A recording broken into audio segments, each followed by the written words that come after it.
Eu chamo ao palco o Eric Cardona, que é coordenador de pesquisa e desenvolvimento e inovação da Firjan Senai. Obrigada. Pode vir, Eric.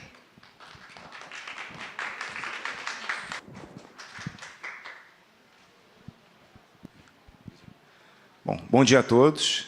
Sejam bem-vindos aqui a esse espaço. Agradecer à Casa Firjan aí para, mais uma vez, poder compartilhar as iniciativas que a nossa área tem trazido para a indústria nacional e internacional. E hoje eu vou tentar trazer um recorte sobre um tema que tem sido tratado e fomentado dentro da indústria em relação aos desafios globais. Atualmente, eu sou coordenador da divisão de materiais aqui da Firjan Senai. Então, eu sou responsável pelos projetos de pesquisa e desenvolvimento na área de materiais. Tá?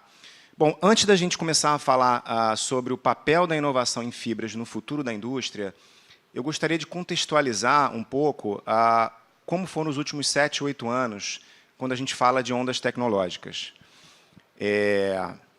Há mais ou menos 7 anos atrás, a gente viu aí um movimento muito forte em relação à digitalização, né? Então, a questão da robotização, automação, o uso da inteligência artificial, internet das coisas, para a gente melhorar a produtividade e alavancar as indústrias. A gente começa a perceber, a partir de 2022, 2023, um direcionador diferente, né? Um direcionador que está alinhado aí com as preocupações globais relacionadas às emissões, aos efeitos climáticos, e também a sustentabilidade. E isso é muito nítido quando a gente observa, por exemplo, as estratégias do governo federal em relação a onde os recursos financeiros estão sendo depositados para as iniciativas nessas áreas. Então, hoje, a ideia é falar um pouquinho mais sobre como as fibras e os materiais têxteis pretendem revolucionar a indústria. A gente vai contar alguns casos de sucesso aqui da nossa área, né, de projetos nessa área de economia circular. Bom, conforme eu mencionei, né, hoje a Firjan ela tem atuado, né, em diversos segmentos industriais, mas um dos principais direcionadores nossos está em torno da bioeconomia e da sustentabilidade. Né, ali tem alguns números, né, da OCDE em relação ao mercado de bioeconomia, né, um mercado que hoje gira em torno de 2 trilhões de euros e com formação de mão de obra constante. E as perspectivas é que a área de bioeconomia cresça mais ainda. E o que é a bioeconomia? Né? A bioeconomia ela tenta explorar, né, a bioenergia, os bioinsumos, a biotecnologia e aplicações, de certa forma, que estejam relacionados, por exemplo, à biodiversidade. Então, a ideia hoje é mostrar como as fibras naturais e as fibras técnicas elas vêm desempenhando um papel fundamental para a criação de novos produtos nessa área. Bom, antes disso, eu queria só contextualizar, para quem não conhece, nós fazemos parte de uma rede nacional de inovação, de pesquisa e desenvolvimento.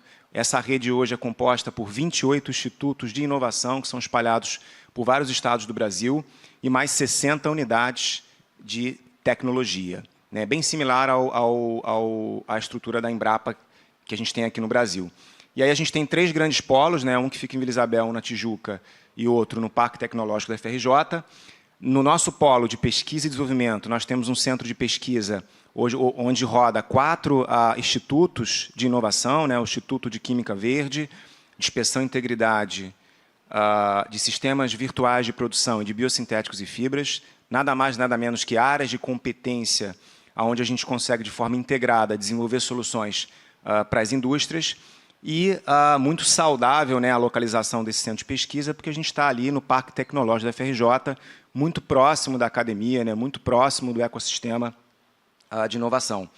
E a gente costuma dizer que a gente trabalha com áreas de competência, né, a gente tem a nossa mandala de atuação, explorando aí tecnologias de materiais, tecnologias químicas, tecnologias digitais e tecnologias para a saúde, e também projetos da parte de engenharia, né, projetos de engenharia complexos. E o nosso modo de trabalhar é trabalhar com conexões para a inovação, né? A gente não desenvolve, não inova sozinho. Então, temos uma conexão muito forte aí com startups, mercado internacional, agentes do governo, para viabilizar essas iniciativas de inovação. Bom, falando especificamente sobre a inovação em fibras, né? A nossa estrutura hoje, no nosso centro de pesquisa, possibilita fabricar fios, fibras e compósitos. Hoje a gente trabalha com 3 rotas de produção desses fios e materiais têxteis. A gente tem a fiação por fusão, onde a gente, trabalhando com polímeros de origem de petróleo, né, materiais sintéticos como poliamida, poliéster, PET e diversos outros, onde a gente consegue desenvolver aplicações olhando para duas grandes frentes, né? Uma de circularidade têxtil, onde a gente reaproveita o resíduo têxtil pós-consumo e pré-consumo para revalorizar no mercado, e uma linha associada a têxteis técnicos. O que significa isso? A gente consegue conferir propriedades avançadas aos materiais fibrosos e têxteis, como, por exemplo, propriedades de condutividade, térmica elétrica, propriedades antimicrobianas, propriedades anti-chamas e diversas outras, dependendo da necessidade de uma aplicação industrial. Uma outra linha importante que nós temos lá no nosso centro de pesquisa é uma planta de fiação a úmido. Para quem não conhece, né, é muito tradicional, né, as técnicas de extrusão para a produção de filamentos de polímeros sintéticos. Mas a rota de fiação a úmido ela possibilita a gente explorar a biodiversidade brasileira. Ou seja, é possível desenvolver fios e filamentos a partir de materiais de origem celulósica. Então, a gente tem feito trabalhos incríveis, né, em parceria com entidades da Amazônia, por exemplo, no desenvolvimento de novos materiais à base de cupuaçu, à base de bagaço de cana, cacau. Agora estamos explorando também o curauá, que são resíduos da biomassa que estão disponíveis e que possuem propriedades interessantes.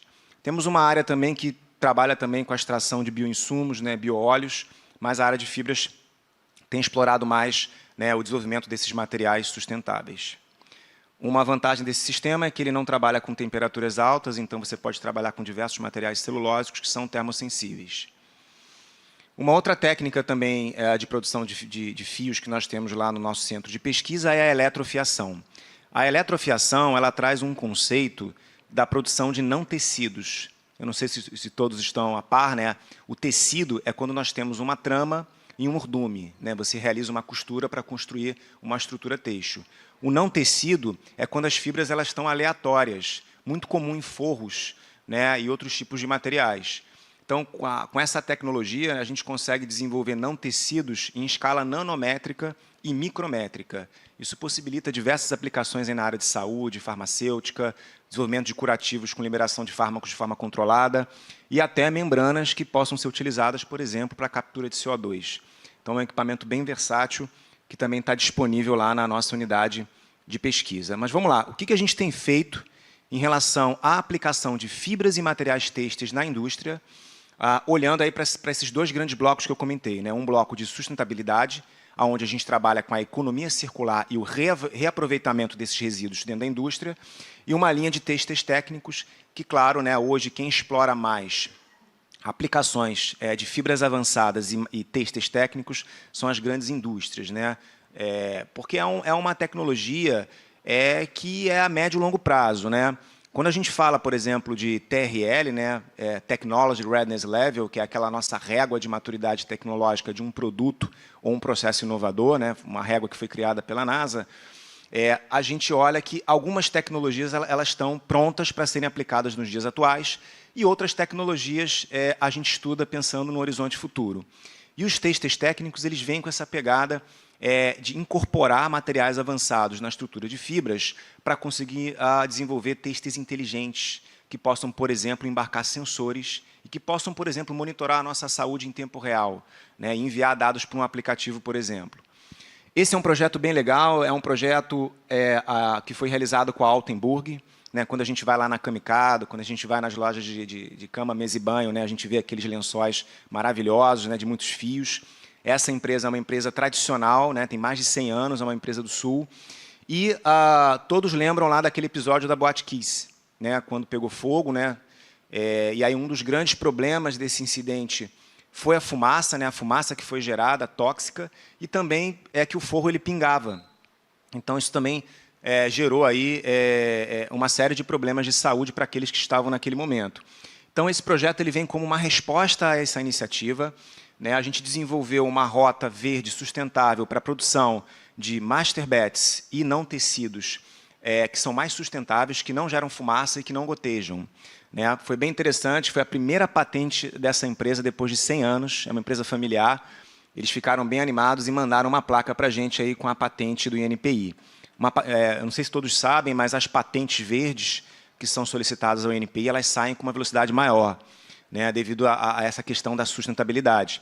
Então, esse foi um projeto bem legal. E reparem, a gente utilizou PET reciclado para compor esse forro, né, sustentável para essa aplicação. Então, são projetos de sustentabilidade que nós conduzimos aí com as fibras e os materiais têxteis. Esse é um outro projeto interessante, aí explorando um pouco mais a biodiversidade brasileira, né, a fauna brasileira. Né, a gente costuma mencionar isso como um biomaterial, um biocouro, foi com a empresa Maibi. A ideia foi utilizar resíduos da vargem de angico, né, para valorizar materiais como, por exemplo, carteiras, né, materiais para uso pessoal. E o que é interessante é que o mesmo insumo, a mesma biomassa, possibilita desenvolver produtos com colorações diferentes, né, sem usar química, né, sem usar beneficiamento químico. Então, esse é um projeto. Uma pergunta que sempre fazem para a gente quando visitam os nossos institutos é: pô, legal o projeto, inovador, economia circular, valorizou o resíduo, mas está no mercado? Isso está escalonado? Então, essa é uma outra problemática que a gente costuma comentar, porque todo produto inovador ele demora um tempo para entrar no mercado.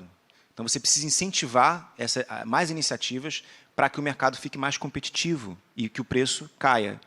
Então, o papel da Firjan, né, o papel dos institutos, é promover essas iniciativas através de projetos, através de eventos, para justamente a gente aumentar, né, as iniciativas de economia circular. Aproveito para deixar aqui um spoiler. Infelizmente, eu não tive tempo de colocar no final da apresentação a divulgação desse evento, mas no dia 17 de novembro, aqui na Casa Firjan, a gente vai ter um evento de economia circular gratuito. Né? No site da Firjan vocês podem ter acesso ao link de inscrição, aonde a gente vai ter 3 painéis falando de economia circular. Um é valorizando resíduos para a cadeia automotiva, para a área de defesa e para a área do setor têxtil. Então, a gente vai estar debatendo iniciativas como essa, onde resíduo ele se transforma num produto de maior valor agregado. Bom, essa é uma outra iniciativa interessante. Né? Quando a gente fala de resíduo têxtil, a gente pode falar de um resíduo pré-consumo e pós-consumo. Né? O resíduo pré-consumo são as aparas de confecção. Quando você visita, por exemplo, uma Demilos ou uma empresa de confecção, você olha no chão, você vê uma série de aparas, uma série de pequenos recortes, né, que não foram utilizados. Então, e o pós-consumo é quando, depois que ele é descartado, né, a roupa é descartada, você tem que tratar. É mais complicado, porque no pós-consumo a gente não sabe por onde aquele tecido passou. Então, esse é um projeto onde a gente aproveitou resíduo de confecção, com uma empresa do Sul, para desenvolver artigos de moda. Né? Então, a gente desenvolveu bolsas, enfim, malhas, a partir desses resíduos. E o que é interessante é que a reciclagem de fibras e têxteis é uma pauta que está começando a surgir. Nos últimos anos, a gente tem explorado muito a reciclagem plástica, a problemática dos microplásticos, né, e outros tipos de reciclagem, mas a reciclagem têxtil ela tem tido pouca atenção nos últimos anos. E aí, recentemente, em junho, a França se pronunciou, né, que foi um movimento fast fashion, né, contra as empresas asiáticas que produzem em escala nesses países. Isso gera um resíduo, né, que acaba sendo uma problemática para o país. Né? Então, já estão surgindo legislações, né, leis, enfim, artigos lá na França que vão limitar o escalonamento dessas produções. E já existem estudos, né, que as próximas gerações elas vão usar cada vez menos tecidos. Procura-se agora cada vez mais materiais têxteis que durem mais. Então, isso tudo está sendo discutido. E aqui no Brasil, não diferente em outros países, a gente tem 1 tonelada de resíduos têxteis para ser tratado. Uma única empresa em Friburgo é capaz de gerar 5 toneladas de resíduo têxtil por mês. Imagine se você juntar todas as empresas de confecção, né, que produzem esses materiais. Então, esse é um tipo de projeto que a gente consegue desenvolver lá no nosso instituto. Temos algumas frentes também de aproveitar esses resíduos têxteis para a construção civil, onde a gente consegue desenvolver placas e materiais laminares, né, com propriedades térmicas e propriedades de barreira acústica. Bom, ainda nessa linha de projetos que exploram a biodiversidade, né, que exploram bioinsumos, esse é um projeto bem legal, em parceria com uma startup chamada Musan Fiber. Em geral, essas iniciativas têm sido trazidas pelas pequenas empresas, né, startups. Esse é um projeto onde a gente valorizou o resíduo do pseudocaule da bananeira. Todo mundo sabe que depois que a gente colhe a banana, né, fica aquele tacho, fica aquele resíduo que pode ser aproveitado. Então, a gente tem uma linha de equipamentos lá no nosso centro de pesquisa, onde a gente consegue, através do processamento dessa fibra bruta, algodonizar ela, né, tratar ela e deixar ela com uma aparência mais macia. Então, foi bem legal, porque a gente fez alguns artigos ali de uso pessoal, né, bermudas, blusas, chapéu, e a gente fez a mesma rota também para fibra de coco. Tá? Então, são rotas sustentáveis, onde a gente consegue criar, né, produtos que são oriundos aí de resíduos da biomassa. Bom, esse é um projeto bem legal que demonstra que a economia circular ela tem que ultrapassar barreiras de segmentos industriais. Né? Então, por exemplo, às vezes um resíduo de uma indústria ela pode ser a solução de uma outra empresa ou de uma outra demanda de uma outra indústria.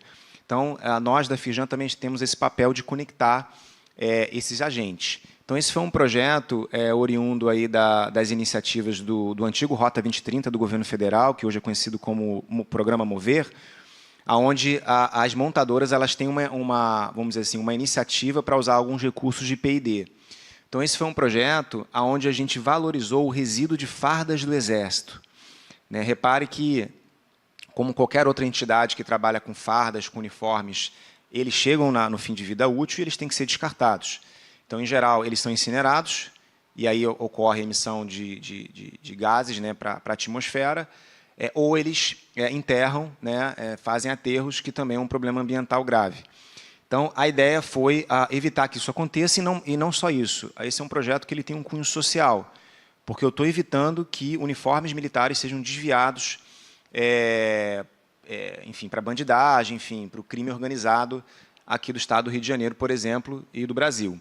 Então, esse projeto foi bem legal, porque a gente conseguiu desfibrar a farda do Exército, criar um não tecido, e junto com empresas da cadeia, a gente conseguiu criar placas para isolamento térmico e acústico em veículos de uma empresa específica do setor automotivo. Então, essa empresa específica que está liderando, né, a venda de carros aqui no Brasil, ela tem até 2027 para deixar o seu carro 87% sustentável. Então, essa iniciativa é uma das iniciativas no mapa de rotas dessa empresa de sustentabilidade relacionado aos próximos carros que nós vamos comprar. E agora, outras forças estão interessadas, a Polícia do Estado do Rio de Janeiro já nos procurou para participar desse consórcio, onde todos ganham, quem descarta, quem processa e a sociedade, né, que a gente está tendo um trabalho social também. Bom, aí fazendo um paralelo agora com os testes técnicos para a indústria, né, saindo um pouquinho da questão da economia circular, né, da questão da biodiversidade, a gente também desenvolve testes avançados. Está passando um vídeo aí na tela sobre a questão da hidrofobicidade em tecidos. Né? O que é a hidrofobicidade? É a não molhabilidade desses materiais. Então, vocês podem ver que na região onde a gente aplica a tecnologia de plasma, a gota não molha, e na região onde a gente não aplicou o plasma, a gota molha. Então, esse tipo de tecnologia permite que a gente consiga construir vestimentas avançadas inteligentes com essas propriedades de barreira a líquidos e fluidos, por exemplo. O plasma é uma tecnologia fantástica. Ela permite também colar superfícies que não teriam aderência para colar. Então, com isso, a gente consegue eliminar a cola, né, por exemplo, na produção de chinelos. E aí, com isso, você elimina o uso de EPIs, você elimina também passivos trabalhistas em exposição a esse tipo de material. Bom, e aí a gente já desenvolveu alguns projetos nessa área de fibras técnicas, né, tecidos técnicos. Esse é um caso financiado pela Agência Nacional de Energia Elétrica, da ANEEL, onde a gente desenvolveu um macacão que ele consegue ter propriedades anti-chama, anti-arco elétrico e oleofóbico. Repare que, antes do projeto, né, essa indústria, os trabalhadores na área de manutenção eles tinham que usar 2 macacões sobrepostos durante 4 horas de operação. Então, imagina o calor no verão, né, o desconforto desses profissionais.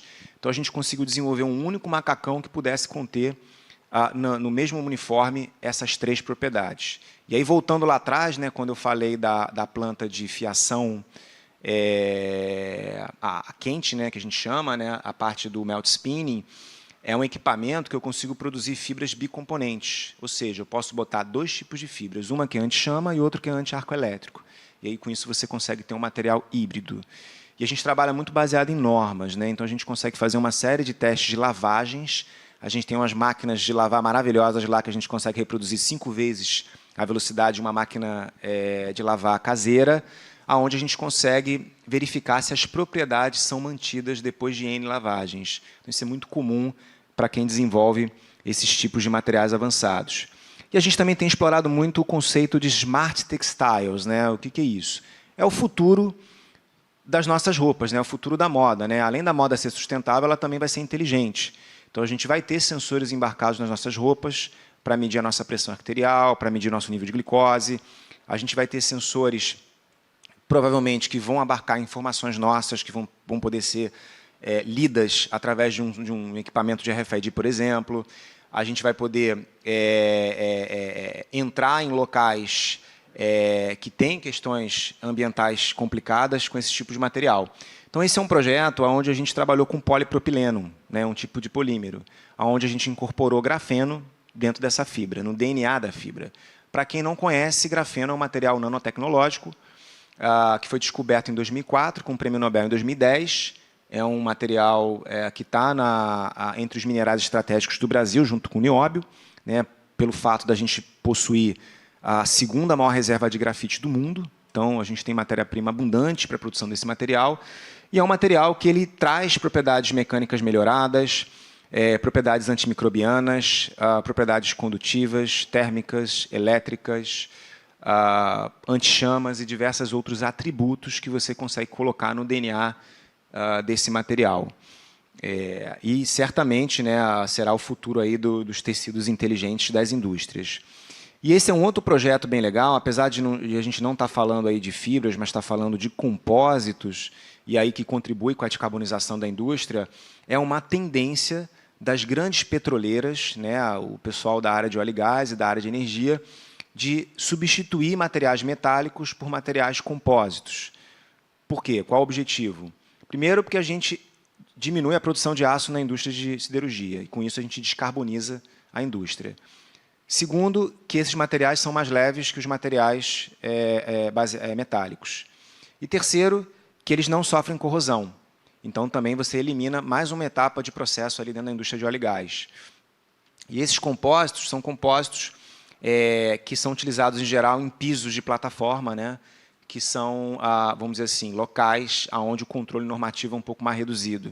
Mas o que a gente acredita é que, num futuro próximo, já surgirão normas para esse tipo de material, sobretudo compósitos baseados em fibras naturais. E um dos grandes desafios de utilizar fibras naturais nesses materiais na indústria brasileira são 2. O primeiro é como controlar o padrão de qualidade dessas fibras.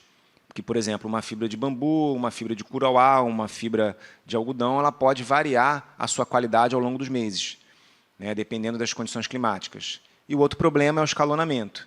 Então, hoje, não existe indústrias no Brasil com infraestrutura capaz de escalonar projetos baseados em fibras de origem celulósica.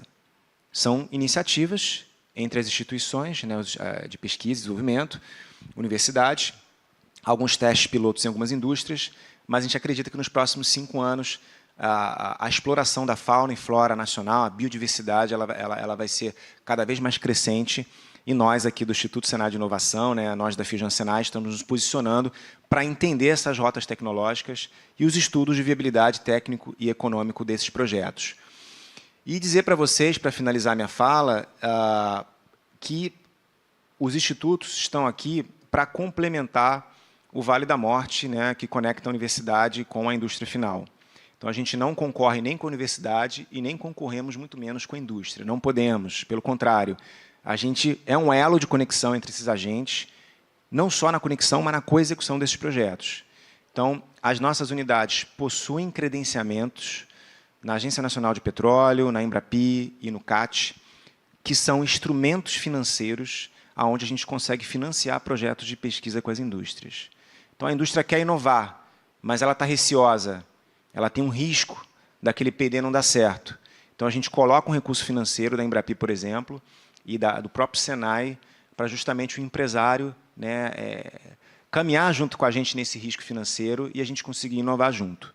E um ponto importante também, não são os institutos que inovam. Quem inova é a indústria final. Nós desenvolvemos tecnologias para que as indústrias tenham condição de avançar nos seus processos, avançar nos seus produtos e, obviamente, hoje com foco central nos desafios globais. Desfossilização, descarbonização, economia circular, resíduos, energia limpa e sustentabilidade.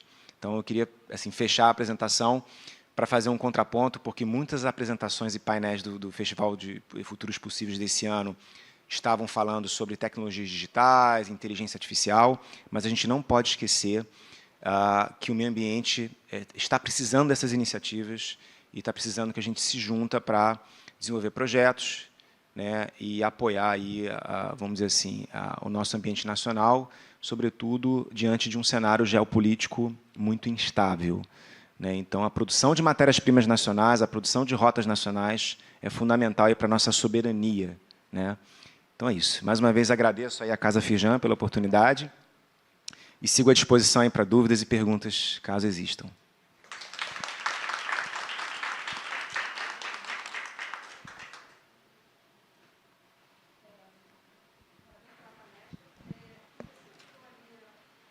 O microfone para ela.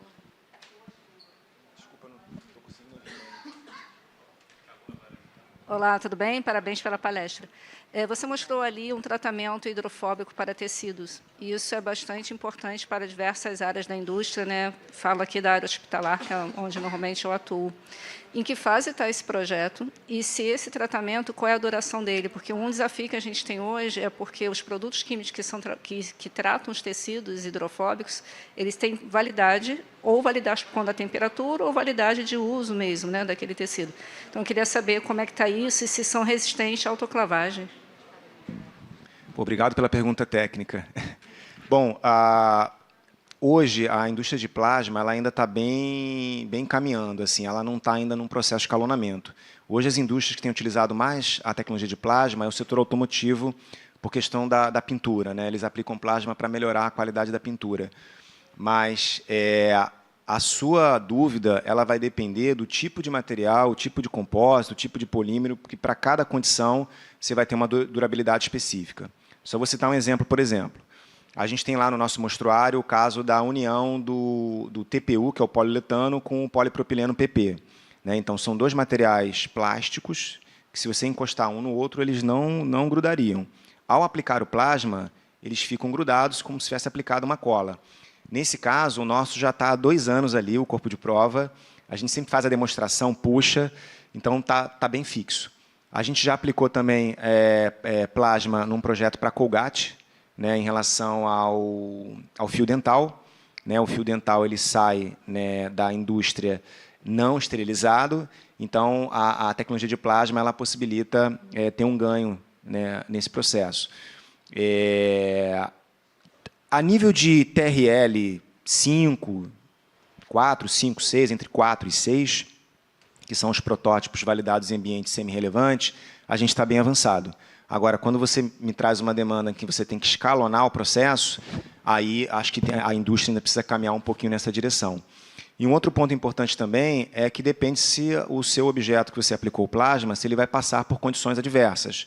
Então, por exemplo, quando a gente trabalha com o setor vestuário, normalmente existe uma norma no setor que diz que aquela condição hidrofóbica tem que ser mantida por 100 lavagens ou por 200 lavagens. Então, o que a gente faz é mexer nas condições dos parâmetros do equipamento, né? A gente otimiza as condições do equipamento para que a gente consiga aplicar um plasma de maior intensidade para que aquela quebra molecular ela seja mantida por um tempo maior. Então, assim, entre em contato com a gente recebe vocês lá no nosso instituto para explicar um pouquinho mais as possibilidades e demonstrar ali em loco, né, a aplicação da tecnologia. Obrigado.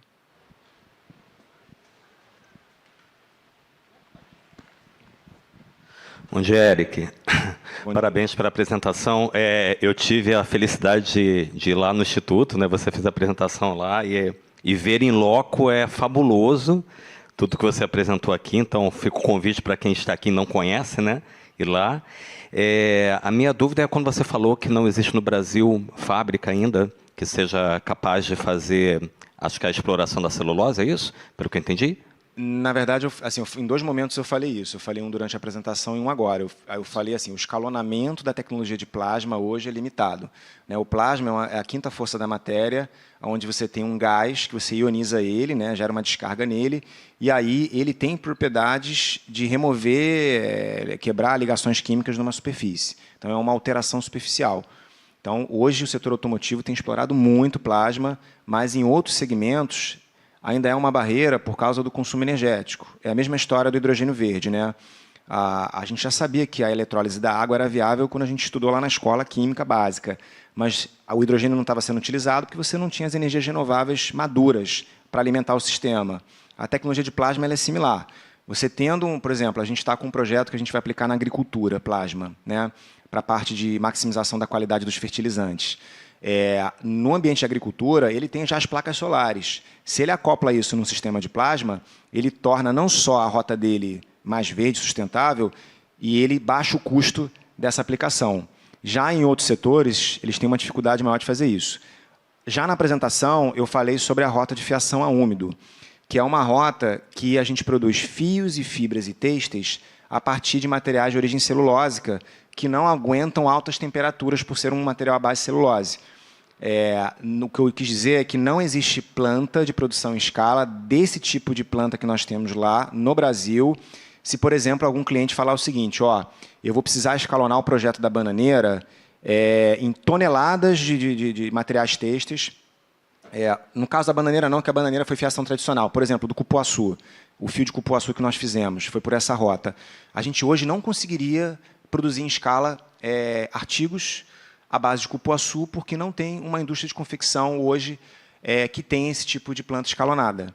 Então, mas a gente está na frente, né, fazendo esses protótipos, validando essas tecnologias, porque a gente sabe que lá na frente, né, inclusive a própria ABIT, que é a Associação Brasileira Teixo, está movimentando as indústrias de confecção para que a gente tenha essa planta. E em outros países existe? Sim, existe em outros países, sim, sobretudo na Ásia. Tá? Então, a gente está na corrida aí para ter a nossa planta aí de escalonamento. Ok, obrigado, parabéns. Complementando essa pergunta e essa resposta que se deu, eu queria entender um pouco qual é o programa, se é que há algum programa que tente, principalmente na área do vestuário, evitar o uso de material vindo do petróleo. Não, na verdade, assim, não existe um programa, né? O que existe são iniciativas, tá? Como essas que eu apresentei aqui. São grupos de pesquisa na universidade, pequenas startups, instituições de ciência e tecnologia, que desenvolvem esses artigos e, através dos nossos eventos, workshops, enfim, e até a própria transferência tecnológica, o licenciamento dessas tecnologias na empresa final, a gente consegue levar isso para o público em geral, como a gente está fazendo aqui hoje. Então, assim, é uma pergunta muito clássica que fazem lá. Mas eu vou lá na loja comprar uma blusa de banana, custa R$800 uma blusa de banana. Mas por quê? Porque a rota tecnológica ela tem um custo para ser desenvolvido. Ela tem uma viabilidade técnico-econômica. Porém, a gente sabe que se a gente não provocar isso, a gente nunca vai começar. Então, a gente já sabe que em Santa Catarina já tem uma outra empresa produzindo material à base de bananeira. Daqui a pouco vai ter outras empresas. Daqui a pouco o custo vai baixar, até a própria tecnologia, a planta, ela vai ter um custo mais acessível, o processamento, e aí você vai ter, vamos dizer assim, esses materiais chegando com um preço mais acessível para nós aqui que consumimos, né? Então, é isso. Tem que estimular o mercado, mais pessoas fazendo projetos. E por isso que os fomentos, os financiamentos da FINEP, da Embrapi, desses órgãos, é justamente para isso. Você quer entrar no mercado, mas está com receio? A gente traz recurso financeiro para te ajudar a desenvolver o seu produto. Porque se ele der errado no meio do caminho, perfeito, você compartilhou o risco com a gente cofinanciou o seu projeto. Então, são esses tipos de iniciativas. E, claro, políticas públicas, industriais, orientadas para isso, né? Hoje você tem lá tudo voltado para a NIB, né, a Nova Indústria Brasil, que foi aberta lá em janeiro do ano passado, mas a gente sente que eu acho que tem que ter mais iniciativas da iniciativa privada e do próprio governo para estimular essas oportunidades, principalmente a indústria de confecção. Quando a gente chega lá numa região de confecção, por exemplo, em Friburgo, né, eles falam, pô, mas o pessoal só faz projeto grande, não vem aqui nos ajudar, né, a gente é uma indústria de confecção familiar, a gente quer inovar. Então é isso, é trazer o pequeno empresário, conectar ele com o grande empresário, como a gente fez ali, né, a gente trabalha com startups, leva elas para as grandes indústrias, para que a gente fomente esse mercado. Tá? Mais alguma pergunta? Não? O meu e-mail... Ah, não deixei meu e-mail no slide, sinto muito. Mas eu posso deixar o meu cartão, quem quiser pegar, para visitar o Instituto, enfim, e continuar essas conversas. Acho que tem mais uma última pergunta aqui. Pode falar. Oi, Érica, obrigada pela palestra. Recentemente foi criado um polo de recolhimento de resíduos têxteis na região do Brás, em São Paulo. Temos alguma notícia de algo assim no Rio? Pô, você está bem antenada, hein? Saiu agora essa reportagem. Não, é incrível a iniciativa ali do Brás. Infelizmente, no Rio de Janeiro, a gente não tem uma iniciativa mapeada ainda, mas a gente está construindo uma iniciativa junto com o pessoal do Polo de Friburgo. É claro que a Serra hoje é pioneira nessa área, né, e o Rio de Janeiro é referência em moda, mas a gente vai trazer também aqui para a região central aqui do Rio de Janeiro essas iniciativas, porque a gente já está fazendo um observatório têxtil, onde a gente está mapeando todos os tipos de resíduos dessas indústrias, para que a gente possa trazer grandes indústrias, como, por exemplo, a Petrobras, para consumir esse resíduo. Então, ainda não tem uma iniciativa assim clara, mas já tem um movimento que a Firjan está fazendo junto com essas empresas lá de Resende, que nós vamos trazer aqui, e vamos convidar também a Secretaria do Estado do Rio de Janeiro para nos apoiar.